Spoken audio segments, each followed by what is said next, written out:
in the body of Victor Witherspoon. So I need you all to do me a favor with the elevation of your right hand. Say, Victor Witherspoon, preach the word. Tell us the truth, nothing but the truth. So help you God. He's coming in his own way. He knows how to do what he want to do. Will y'all help me thank God for him and give him a hand as we go?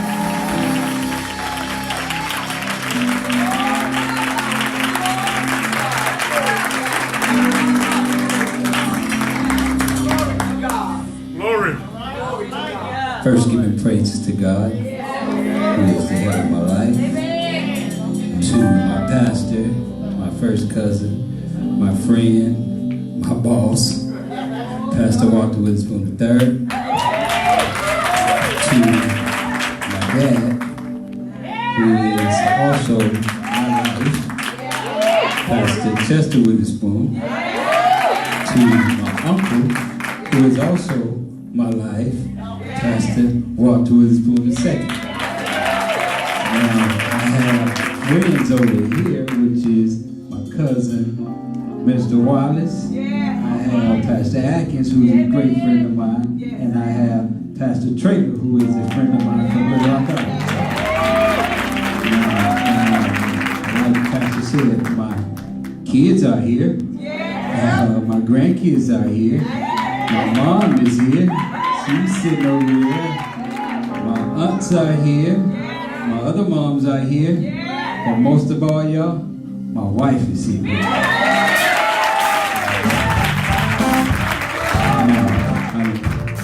come on, clap in. Just clap in. Now, that's something I had been doing for all my life since I was grown.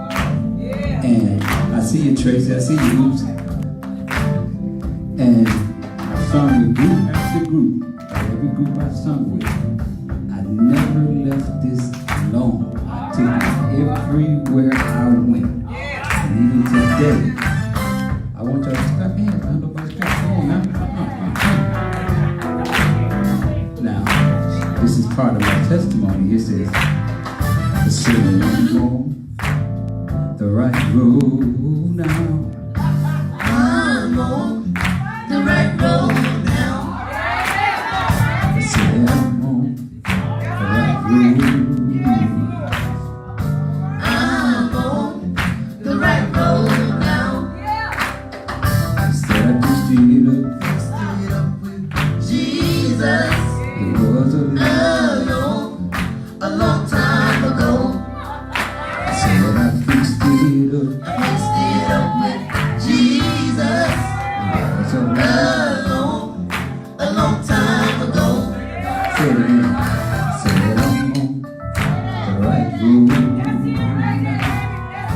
I'm on Yes. the right road now. I said I'm on the right road. I'm on the right road now. I said I fixed it up. I fixed it up with Jesus. Said A long time ago. I said I fixed it up. I fixed it up with Jesus. Look, A a long long time ago. Dre, I'm gonna say a little verse right here.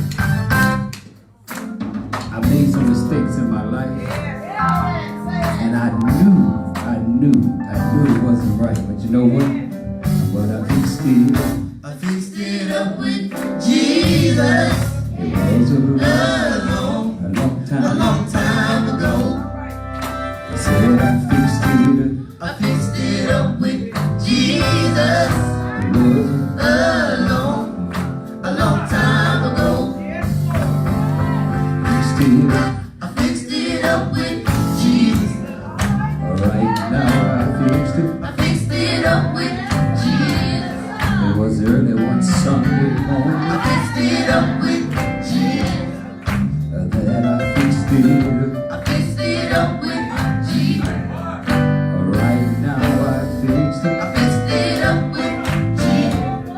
Alright, now I fixed it. I fixed it up with Jesus. Joe, I'm gonna get out of here. I'm on the right road now. I'm on the right road now.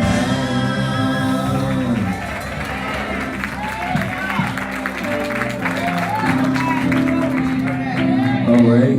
Glory to your name. I'm going to Luke, the 5th chapter, Amen. All right. 27th verse to the 32nd verse. And I did that. My wife had never heard me sing anything. And every time she asked me, I would say, nah, that ain't good.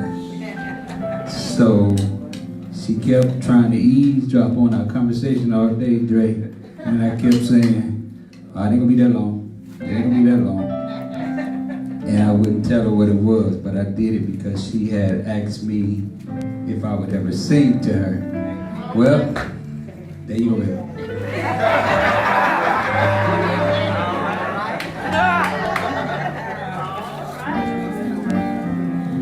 All right, Luke, 5th chapter, 27th verse to the 32nd verse. I'll wait for y'all for a while. Pastor Neil, I see you. Thank you. Pastor Chantel.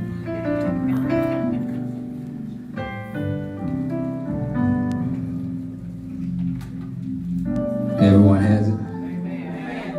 And it reads, and after these things, he went forth and saw a publican named Levi sitting at the receipt of customs, and he said unto him, follow me. And he left all, rose up, and followed him.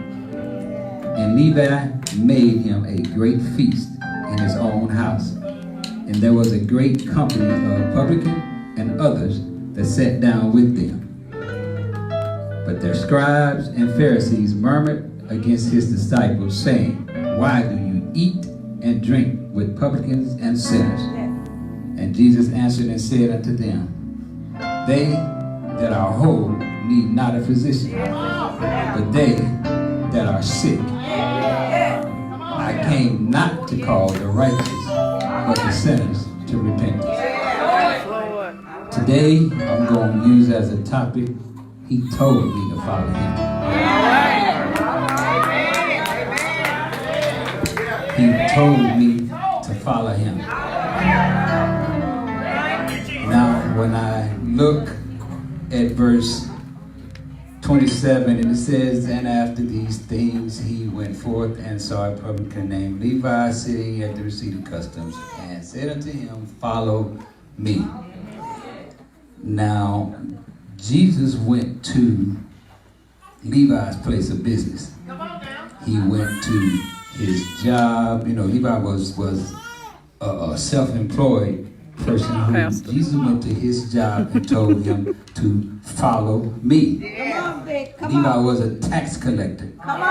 So a lot of people are like, you know, you guys, sometimes I say we, don't like anything dealing with taxes. The IRS, the SRI, everybody else, we don't like dealing with them because they're always taking money. Okay, so Levi was a tax collector in Capernaum. Levi was semi-wealthy. He wasn't rich, but he was well off. And during this time when Jesus came to Levi and told him to follow him, I did a little thinking, like, hold up, first of all, Levi, you're making money, and he wants you to follow him. Give up all to follow him. Well, I'm like, okay, you want to give up all, but have you ever done anything for Levi? This is my question, because if you go back in the beginning of chapter 5, the beginning of chapter 5, he met with Simon and James and John, Andrew. They caught fish. He multiplied fish after fish. He blessed them with fish. But then you go down, he healed a man of leprosy, and then a man that was paralyzed. But then I said, okay, he did that for them. They seen, the disciples seen what he could do. Levi didn't get a chance to see anything. Levi had to go off of what he had heard about Jesus. Now, Jesus said to him, follow me. Okay, you want me to follow you after I've heard what you can do. But when you think about it, when we first got word about Jesus, we were kids. Our grandmother taught us. Our mom and dad told us. They told us about Jesus, so we heard about Jesus. But when we came in contact with Jesus, it was a different story. But it didn't stop there, because once you hear about him, then you come in contact with him, then you are a mouthpiece for Jesus to go and tell somebody else. So they're able to hear from you what Jesus done for you. So Levi get this time and say, okay, I done came in contact with him. I've heard what he did, but I done came in contact with him. But then you go down to the next verse, it said, Levi planned a big feast for Jesus. So he threw a big dinner. Well, we all know people love to eat. The way to people's heart is through their stomach. Now, Levi actually threw a big feast, and once he threw the big feast, I said, I got to do more research on Levi, because I can't see a man doing this well just all of a sudden give up all. He gave up everything to follow Jesus. Now, the key was, when he gave up all, Levi was married. He was 31 years old. He was married. He had 4 kids. A wife and 4 kids. And you want me to leave all of that behind. And I'm the breadwinner of my home. I'm bringing everything in. I got to give up all of that to follow you. Someone I never came in contact with until now. And here it is. He makes that decision. But then when you look at Matthew, Luke, and Mark also said it's Matthew 16 to 24, Luke 9 and 23, and Mark 8 and 34. It says you basically have to, when you want to follow Jesus, you got to deny yourself, take up your cross, and follow me. Now, okay, I'm coming in contact with you, and now you're giving me rules in order to follow you. I got to give up all to follow you. Okay? Well, my main question to Levi was, yo, bro, you making a lot of money, you living well, you got the finest things. What made you make the decision to follow Jesus, whom you didn't know? You heard about it. We hear a fight down the street, we gonna go and say, who was it? That's the first thing we say, who was it? Then the next is, okay, who won? We're gonna ask questions. But now here we are, Levi done gave up everything. He's at the feast. He's feeding these people at his home. Well, it says then, who come to Levi's house? You got publican, which was, Levi was also smart, because Levi invited his friends. Levi's friends were also publicans. Levi's other friends were also sinners, because when I researched Levi, which for those of you don't really know who Levi is, we'll get to that shortly, but Levi was the type of person that was a friendly person.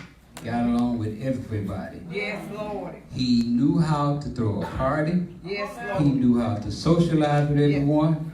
He knew how to be nice to anybody. Yes. So it was easy for Levi to throw a party, and then everybody else show up, because Levi's throwing his party. We going because of who he is. So, and they're going because they heard Levi throwing a party. So because of what he heard, they showed up. Well, Levi was inviting them because y'all got to see this man. We've heard about this man named Jesus, but y'all got to see this man Jesus. Y'all got to come in contact with him. So I made it possible. He's coming to my home. I'm going to feed y'all. So y'all can sit down and meet him one-on-one, talk to him, communicate with him, whatever. We want to see if this Jesus is who they say he is. Now you can imagine conversation after conversation going on around Jesus to where they talking about him over here. They want to know about him over here. But then you also have what I read and what I've also ran across. The self-righteous people. Self-righteous people, meaning that the self-righteous people are the people that make themselves righteous. They make themselves righteous. That's right. They make themselves righteous. So the thing is, when you really get down to it, they're invited to a party. Now, if you're invited to a party of someone you don't like, why are you going? I mean, why would you go somewhere you don't like the person? Well, we also have those people in church, we go to church because we're always trying to fix what the pastor's saying, we need to do this, but I think we need to do that. These are people that set themselves aside from everyone else, can give orders to everybody else, and won't do anything else. But okay, you go pick that up, and it's right by your foot, and you can't get down to pick it up. These are the people that can give orders but can't take orders. Now, these are your self-righteous people. These are the people that walk around here with their head up to where if someone come in the door and say they need a glass of water, they'll turn and say, they're not talking to me. But you are supposed to be Christ-like, self-righteous people. Church people. I'm sorry, y'all, it's church people. Because when you go out in the world, and if one of them need water or something to drink, they quick to pass the bottle. They quick to pass the bottle. But you come in here and someone sneezes this week, oh my God, let me go wash my hands, let me go get some Germ-X, let me go do something because they sneezed on me. Well, got the Rona. You know who Jesus got the Rona. Corona, anybody else, Ebola, anything else will not be able to take you out to the shutdown. So I don't care if you come up to me, you want to hug me, sneeze on me, I'm going to say bless you, and then I'm going to give you a hug and say, you okay? You might want to go get checked out. The Rona, the Roro. But this is the thing that self-righteous people are doing here. Not only every church I've been to, hear me, we've traveled all over. And every church I've came in contact with, everybody got self-righteous people. Everybody. I didn't know that. Everybody have self-righteous people. So it left me to lead that, okay, all you self-righteous people, sorry, now Jesus got tired of self-righteous people. He has. Now he goes down to, once Levi, actually, they're at the party for Levi, and then here it is when it comes down to the Pharisees and the scribes, they went to the disciples. Self-righteous people do this. They're never going to go to the source. They're going to go around to somewhere that can get to the source to tell them what they want to know about the source, so then that person can go to the source. Self-righteous people are not bold enough to even pastor here. No, they're not going to do it. Girl, if the pastor would do You next, Chris? the pastor would do it. Really? Now, they did the same thing here at Levi's house, where the scribes and the Pharisees went and they said, well, they murmured against. Now, that when you murmur, it's basically, you really whisper. You don't want nobody to hear about the person you're talking to. Now, the thing is, when you murmur, you forget that they've got Jesus in the house. If he can hear your thoughts, I can imagine if he can hear your thoughts, then he can hear you whispering. Now he turns around and says to them, Jesus answered and said unto them, they that are whole need not a physician. All right. Okay. It got me. I said, I went to read and I studied even this morning. I sat down. I told my wife, I said, Jesus got sense. Funny. Dude has a smart mouth. He really very sarcastic. Very sarcastic. I said, okay. He turned around and said, Wait, hold up now. Why are you eating and drinking Come on. with publicans and sinners? Yeah. Yes. Word I looked and said, what?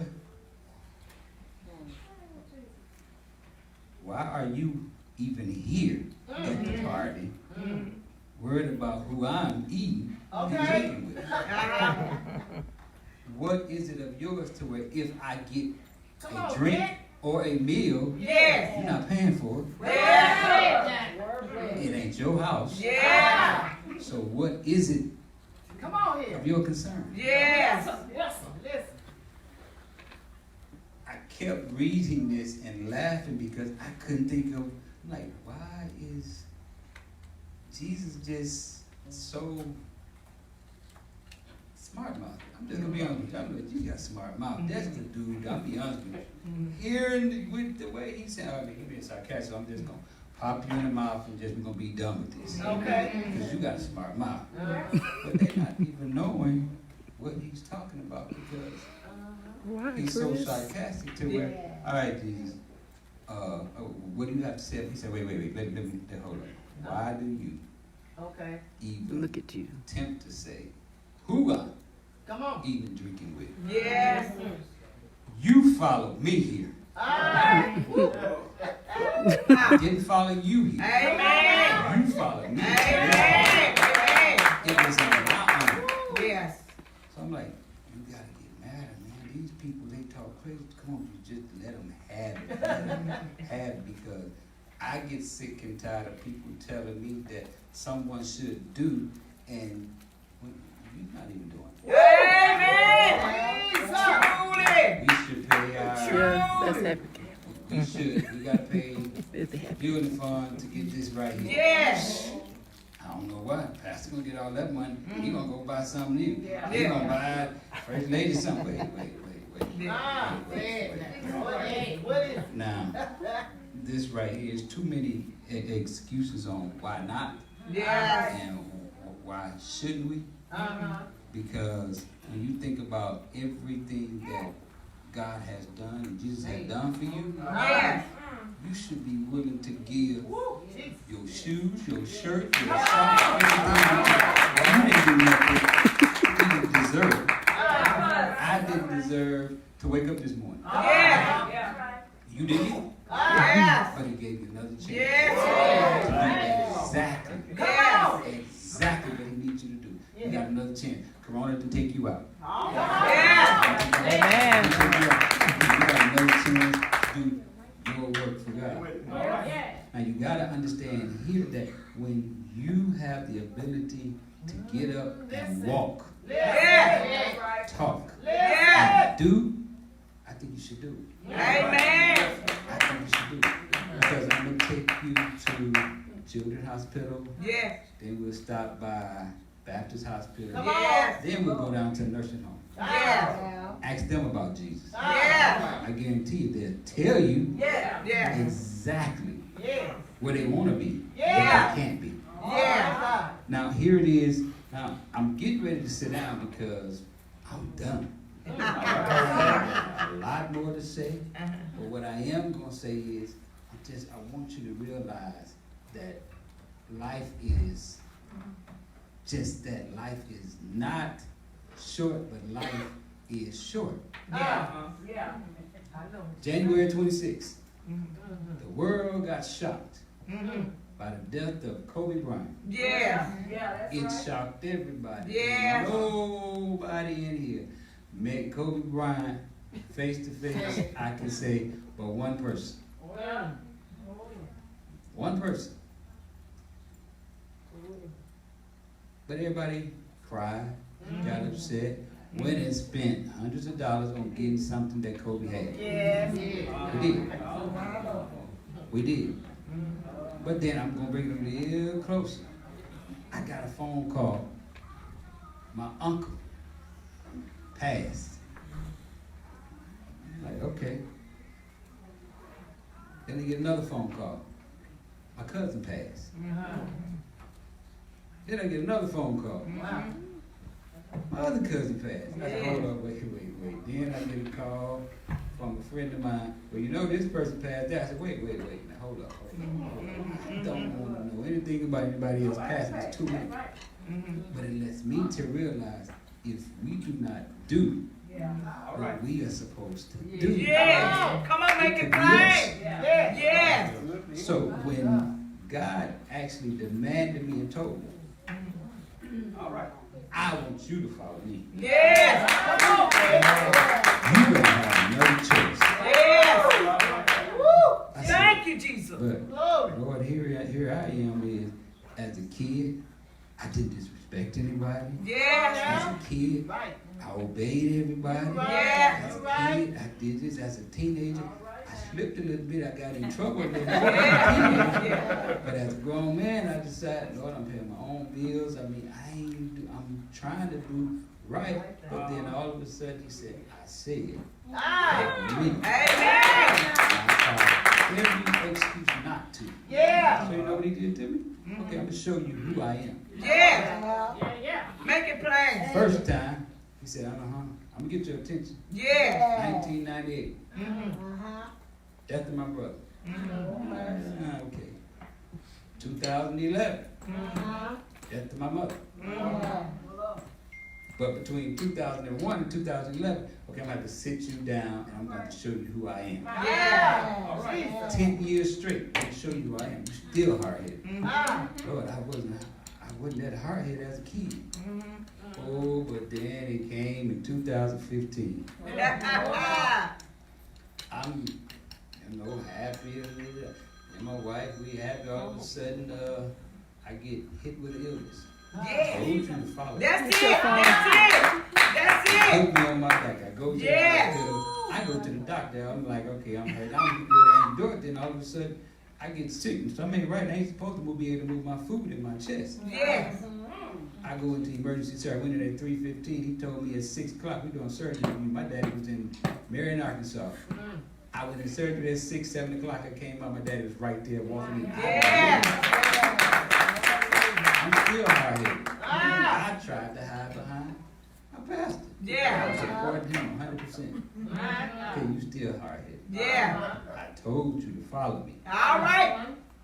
Last year, Hallelujah. March 17th, 2 days from today, I go to work, I come home, I'm eating. My wife cooked the best meal I had that day. I sat down, ate it all by 11:30. I was in so much pain. I said, I don't know what it is. I got dressed for work. Said, take me to the ER. I went from doctor to doctor in one day.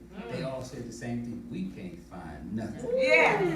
I go to another doctor. We can't find nothing. I went back to the stomach doctor. He said, I don't see nothing. Yeah. I go back to my doctor. My doctor said, I don't think I can tell you is your white blood cells done grew, but I don't see nothing. Go back to the ER. I go to the ER. The ER tells me right then, Yes. we're going to do emergency surgery on you.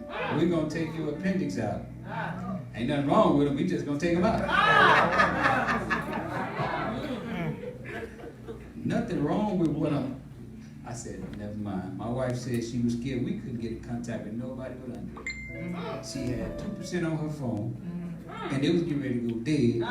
She got in contact with him. You got to call everybody else. I'm going into surgery. I get into surgery, and I said, never mind.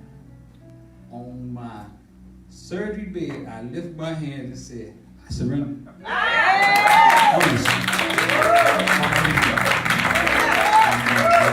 other thing.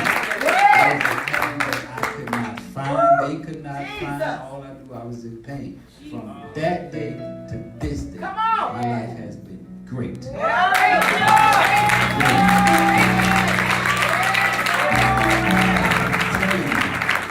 Tell me. Thank you, Jesus. Anything else you hear me say, Yes. please, Yes. please, if you don't know Jesus, Yes. please, Yes. I beg you from me, if I never stand up here again, Yes. please give your life to Christ. Hallelujah. You can never, ever beat what he got for you. All the money in the world cannot do it. That's Kobe Bryant. Yeah. all the money he had, Yes. he died. Yes. Take none of it with him. Yeah. Everything that you're doing, if you put God first, I promise you, Tell it, tell it, promise you, tell it. everything will be great. And I'm going to sit down because I got to laugh because Pastor told me, when I told him, I ain't say none of this. I tell you, you do it, Morty. But He'll I do it can every tell time. you this. Trust God. Yes. Trust God. He'll make everything better for you. Yes. Thank you.